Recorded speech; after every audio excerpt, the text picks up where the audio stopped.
Hi, this video elaborates on the prompt for layering metafiction. So I wanted to talk to you about this idea of escape. In this excerpt, we have Bastian who's escaping from a number of things, um, from bullies, from the expectations of school, and eventually we find out, from kind of the mourning of his mother later in the story.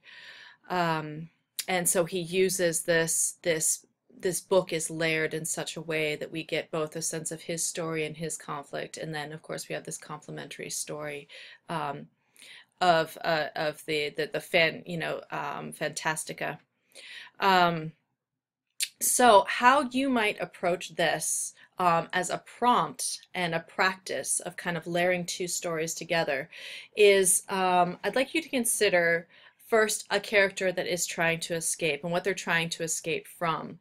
Um, and also consider like a character sketch to begin with. Like, what is their outward desire? Is it a job? Is it a food? Is it a new puppy?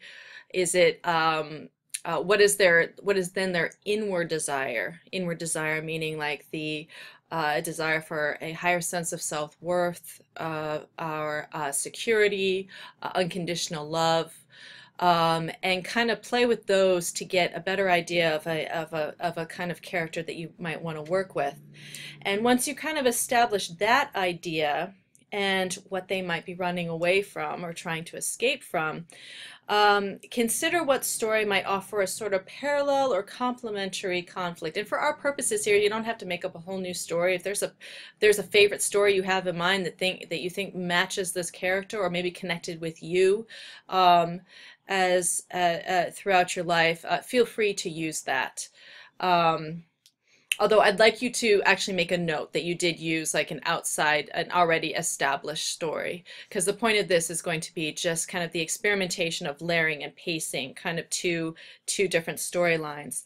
All right, so once you have those two elements, your character and then your story, and then your kind of parallel story, um, then you can start experimenting with layering the scene.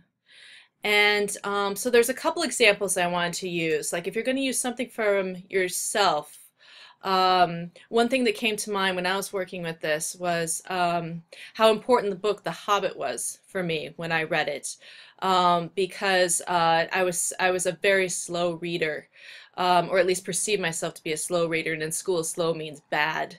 And it was The Hobbit that really gave me a sense of empowerment in my reading ability. And the character itself, of course, Bilbo Baggins is kind of an underdog. You know, he's not really meant for this adventure, but he's the key element. And so those kind of two things kind of worked at a pivotal time, like in my kind of educational development. Another example that came up that you might be interested in working with is we have a lot of accessibility now to texts. And what I mean is, so we have ebooks, right, that we can access on our phones. And one element I thought is like is perhaps using that as a way to really kind of integrate this sudden kind of layering of text. You know, someone just flips up their phone at a family dinner or something like that, and a lot of these things are acceptable, right? These texting or checking, and but this person's actually kind of escaping into this full story. So I wanted to throw that out there in case some of you wanted to kind of play with a really kind of modern take of this kind of a story disruption.